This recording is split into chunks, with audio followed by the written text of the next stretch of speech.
Good morning students. आज मैं लेके आया हूं आपके लिए model paper solution part second लाया हूं मैं। इसका पार्ट 1 मैंने आपको अपलोड कर दिया है और उम्मीद करता हूं आपको अच्छा पसंद आया होगा। उसमें हमने कक्षा 12 के मॉडल पेपर में जो एक एक नंबर के प्रश्न थे, और आपको बताना चाहूंगा वो सभी एक एक नंबर के प्रश्न रेनबो बुक में से थे। उनको हमने तकरीबन 10 क्वेश्चंस सॉल्व किया 10 नंबर के लिए। आज की जो वीडियो है, पोएम्स में से जो क्वेश्चंस आएंगे जो मॉडल पेपर में दिए हुए हैं 3 प्रश्न, उन 3 प्रश्नों को मैंने यहाँ पे हल किया है। उनको मैं आपको एक्सप्लेन करता हूं और पोएम के बारे में भी मैं डिस्कस आप लोगों के साथ कर लेता हूं।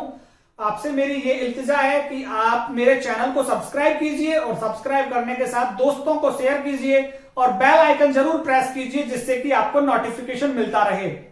देखिए, पहला प्रश्न है, What is the theme of the poem The Hope? Hope कविता में से है। इसकी पोएम की 2 वीडियो मैंने आपको ऑलरेडी अपलोड कर दिए हैं, वो यूट्यूब चैनल की प्लेलिस्ट में है। सब्सक्राइब कीजिए, प्लेलिस्ट ओपन कीजिए। होप की थीम के बारे में मैं डिटेल में थोड़ा सा डिस्कस कर लूं। होप को अलग अलग नाम दिए हैं। किसी ने उसको एक्सपेक्टेशन कहा है, किसी ने मेजर ऑफ बेनिफेक्शन कहा है, किसी ने फ्यूचर रेलेवेंस कहा है। और पोएट की यदि हम बात करें, राजन अग्रवाल की, he says that poet hope is the creation of soul, कि जो कविता है वो मनुष्य के मन की उपज है, आत्मा की उपज है। और मन में जो लक्ष्य आशाएं रखता है इंसान, वो होप है। और होप क्या करती है? Hope kills negativity inside. मनुष्य के अंदर जो हताशा आती है, निराशा आती है, जो बाधाओं से जो मनुष्य नर्वसनेस आती है, घबराहट होती है, उन सारी घबराहट को, परेशानियों को, बाधाओं को हटाने का काम करती है होप। होप एक होप ही होती है जो एक बर्ड को, एक पक्षी को कुछ ढूंढने के लिए, मटेरियल, अपने बच्चों के लिए भोजन ढूंढने के लिए, अपना घोंसला बनाने के लिए, इस उम्मीद में वो घोंसला त्याग करती है कि वो अपने बच्चों के लिए कुछ लेकर के आए। और कभी एग्जाम्पल देता है हमारे सामने कि होप ही है जो एक पेड़ को उसकी पत्तियां गिर जाती हैं, वो इस उम्मीद में गिरा देता है कि कुछ दिनों बाद वो हरी भरी उसकी पत्तियां हो जाएंगी, फिर से वो लैडन हो जाएगा। और होप के लिए कवि ने कहा है कि होप एनलाइटन्स अवर ग्लूमीनेस और इट रिमूव्स सॉरोज और sadness from a man's life. की उम्मीद, आशा ऐसी है जो मनुष्य के जीवन से अंधेरे को हटाती है, दुख दर्दों को हटाती है और एनलाइटन्स, प्रकाशित करती है मनुष्य के जीवन को। और hope is on the prime excellence since man's birth. मनुष्य के जीवन से ही जो उम्मीद है, होप है, वो श्रेष्ठ है। सबसे ऊपर मनुष्य ने होप को रखा है। और लास्ट हम इसका ये कह सकते हैं कि hope is the basis of all living creatures and because it sustains man's life, it fills colors in man's life। तो होप का जो थीम है वो हमने किस तरह से लिखा है? Hope is the centre of all living creatures, कि जो सारे जीवित प्राणी हैं उनका केंद्र है आशा। बिकॉज, क्योंकि इट सस्टेन्स, ये चलाती है, इट सस्टेन्स लाइफ, ये जीवन को चलायमान करती है। It moves on life. It not only kills negativity inside, ये ना केवल नकारात्मकता को अंदर से खत्म करती है, but makes a man feel pleasuresome, ये एक मनुष्य को प्रसन्न महसूस करवाती है। वहां पे आया था, it leaps with enthusiasm and glow, कि जो आशा है वो लीप्स, उछलती है, विद एंथुजियाज्म, उत्साह से, और बढ़ती जाती है। वहां पे मैंने कहा था जब इंसान की एक आशा पूरी होती है तो वो अपनी होप और आगे बढ़ा लेता है। जैसे 75% बनी है तो 12th में सोचेगा 80% बनानी है। तो ही जो होप है वो लीप्स विद एंथुजियाज्म। तो यहीं पे हमने उसकी बात की है कि नेगेटिविटी फ्रस्ट्रेशन को हटाती है, डिसअपॉइंटमेंट, निराशा को हटाती है, बाधाओं को खत्म करती है और प्लेजर सब मनुष्य को आनंदित करती है। Hope helps in removing obstacles, hope सहायता करती है हटाने में बाधाओं को, एज वेल एज ग्लूमिनेस, साथ में अंधेरे को और दुख दर्द को, एंड फील्स फ्रेशनेस, और तरोताजा महसूस करवाती है फॉर द कमिंग डेज, आने वाले दिनों के लिए। तो ये हमारी होप का आंसर हो गया। दूसरा प्रश्न देखिए, why is lily better than an oak? और ये आया है the noble nature. The noble nature में मैंने पहले ही कह दिया है कि नोबल नेचर में से प्रश्न आएगा। और नोबल नेचर आपको पता ही है कि श्रेष्ठ स्वभाव और श्रेष्ठ प्रकृति। यहां इसके टाइटल में ही पन का यूज किया है, पन, फिगर ऑफ स्पीच, जिसको मैं कह सकता हूं यमक पन अलंकार है ये, और वो ये वो अलंकार है हिंदी में जिसके एक शब्द के डबल मीनिंग होते हैं। यहाँ नेचर का मतलब प्रकृति, जो पहाड़ पर्वत और पृथ्वी आकाश के रूप में है, और नेचर का मतलब स्वभाव से भी है, नोबल नेचर, श्रेष्ठ प्रकृति और श्रेष्ठ स्वभाव। यहाँ पे poet presents two symbols from nature, one is lily and on the other side there is an oak। दो उदाहरण लेता है प्रकृति से, एक तरफ लिली का फूल है, दूसरी तरफ ओक का है, और पोएट कहता है कि लिली का जो फूल है it bloom same day and dies on the same day, एक ही दिन खिलता है और उसी दिन मुरझा जाता है, खत्म हो जाता है, but it gives pleasure some, it provide delight to its own lookers. लेकिन जो देखने वाले हैं इसको, उनके लिए आनंद देता है, उनको खुशियों से भर देता है। जबकि दूसरी तरफ ओक ट्री है, it lives 300 years but at last it fall without leaves, sere and bald, कि बिना पत्तों के मुरझा के गिर जाता है, लाइक अ लॉग, एक लकड़ी के लट्ठे की भांति, कुछ भी किसी को नहीं देता है। तो यहाँ पे कवि ने सीख दी थी कि हमें डीड्स में, कार्यों में रहना चाहिए, नॉट इन ईयर्स, ना कि सालों में। एक मनुष्य को उसके गुणों से जाना जाता है, ना कि कितने वर्ष वो इस जीवन में जिया, उससे नहीं जाना जाता। तो थीम को देखिए किस तरह से हमने लिखा है, lily is better than an oak, कि लिली ओक से ज्यादा अच्छा है, because the sight of it, क्योंकि इसका जो नजारा है, इसका जो दृश्य है, अम्यूजेस, आनंदित करता है, इट्स ऑन लुकर्स, इसके देखने वालों को।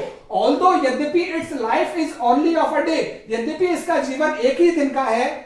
ऑन द अदर हैंड, दूसरी तरफ, an oak lives 300 years, oak 300 साल रहता है, but it does not give anything, लेकिन ये कुछ भी नहीं देता है।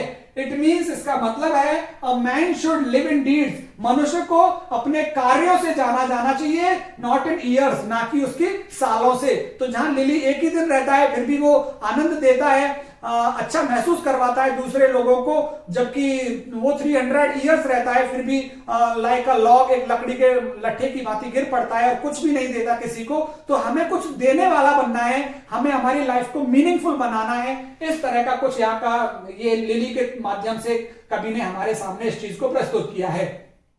How does a man play his role in the last age, the 7 ages of man, कि मनुष्य अपने लास्ट एज में, अंतिम पड़ाव पे किस तरह की भूमिका अदा करता है। 7 ages of man, 7 ages of man मैंने बताया आपको, बहुत ही शानदार पोएम है। इसका वीडियो मैंने आपको वहां पे अपलोड कर रखा है, प्लेलिस्ट में देखिए सारी पोएम्स के वीडियोस। इस पोएम को भी मैं थोड़ा सा आपके सामने डिस्कस कर दूं। हमारी जब पोएम ओपन होती है तो उसमें लिखा हुआ है, all the world is a stage and all men and women are merely players, they have their entrances and exits, कि प्रत्येक व्यक्ति एक खिलाड़ी है। यहाँ पे मेटाफर का यूज किया है, रूपक अलंकार का, व्यक्ति को खिलाड़ी माना है, और वो यहाँ आता है, जन्म लेकर के आता है और चला जाता है। लेकिन जन्म से और चले जाने तक man passes through 7 stages of man's life. पहली अवस्था इन्फेंट एज की है, where he mewls and pukes in nurse's arm, जो धाय उसको रखती है, उसके उल्टियां करता है, रोता रहता है। Second stage school going boy की है, he is not interested to go to school but he is pushed by his parents, उसको उसके माता पिता के द्वारा जबरदस्ती भेजा जाता है, उसकी इच्छा नहीं है। He goes like a snail, एक घोंगे के जैसे चलता है, वहां उपमा अलंकार का यूज किया है। थर्ड स्टेज हमको बताइए कि third stage is of a lover where he sings sorrowful songs in memory of his beloved. He sighs like furnaces, भट्टी के जैसी आएं भरता है और अपनी प्रेमिका की बहों की सुंदरता में वो गाने गाता रहता है। फोर्थ स्टेज हमने देखी, that is of a soldier। Fourth stage meaningful stage है। प्रश्न आया तो फोर्थ स्टेज में से आएगा या स्कूल गोइंग बॉय में से आएगा, लेकिन मॉडल पेपर में लास्ट स्टेज दी है, फिर भी मैं आपसे कहूंगा स्कूल गोइंग बॉय वाली स्टेज देखिए आप, और सोल्जर वाली स्टेज। सोल्जर वाली स्टेज इसलिए महत्वपूर्ण है क्योंकि in this stage he looks fearsome like a pard, एक तेंदुए के समान वो बड़ा भयानक दिखता है। And he takes strange oaths, he is ready to die, he doesn't care for his life in front of cannon's mouth also. He wants honor at the cost of his life। वो अपने जीवन को दाव पे लगाकर भी वो क्या चाहता है, सम्मान चाहता है, और अपने जीवन को दाव पे लगा देता है। एक फियरसम लगता है, बिल्कुल पहाड़ के जैसे। Fourth stage. फिफ्थ में आपने देखा मैजिस्ट्रेट फुल ऑफ मैक्सिम्स, पहले उसका मोटा हो जाता है क्योंकि रिश्वत लेता है। कैपून, उसके पेट के अंदर रिश्वत भरी होती है तो राउंड, फेयर राउंड हो जाता है उसका बैली। और he keeps a formal cut beard, अच्छे तरीके की दाढ़ी रखता है और उसका जो माइंड है फुल ऑफ मैक्सिम्स और सॉल्स, कहावतों से भरा हुआ रहता है और वो अपने फैसले सुनाता रहता है। लास्ट में आपने देखा छठी अवस्था पैंटालून की अवस्था है, जहां पर वो एक जॉकर टाइप दिखता है इंसान, उसके जो जवानी के रखे हुए कपड़े हैं वो उसके ढीले हो जाते हैं और उसकी आवाज जो है बच्चों के जैसी ट्रबल पाइप आवाज हो जाती है। और लास्ट स्टेज तो यहाँ पे ये दिखाई है कि how does a man play his role in the last stage. Last stage में एक तो उसका जो इवेंटफुल हिस्ट्री है, घटनाओं से भरा हुआ इतिहास, वो खत्म हो जाता है। लेकिन कैसे? The last stage of man's life is really the second childness of man's life. जो अंतिम अवस्था है मनुष्य के जीवन की, is really the second childness, वो दूसरा बचपन है मनुष्य के जीवन का। He depends on others, वो दूसरों पर निर्भर हो जाता है for his needs, अपनी आवश्यकताओं के लिए दूसरों पर निर्भर हो जाता है। इस अवस्था में आकर के he becomes teethless, वो दांतों रहित हो जाता है, loses his eyesight, अपनी आंखों की रोशनी खो देता है, and taste also, यहां तक कि स्वाद भी खो देता है चीजों का। The history of man's life ends on this stage, इस अवस्था पे आकर के मनुष्य के जीवन का जो इतिहास है वो खत्म हो जाता है। तो ये हमारी 7वीं अवस्था है। अब मैं आपको रेनबो और पैनोरमा में से जो बुक में से 2-2 नंबर के प्रश्न आएंगे वो मैं आपको यहाँ पे डिस्कस करने वाला हूँ। लेसन्स को डिस्कस करेंगे, सारे वीडियोस आपको वहां पे मिलेंगे, सारे लेसन, सारे पोएम्स। मैं चाहता हूं कि आप सब्सक्राइब करें, अपने दोस्तों के साथ शेयर जरूर करें। इंतजार करते हैं नेक्स्ट वीडियो का, मिलेंगे बहुत जल्दी। आप सभी को बसंत पंचमी की मेरी ओर से शुभकामनाएं। बहुत बहुत धन्यवाद आप सभी का।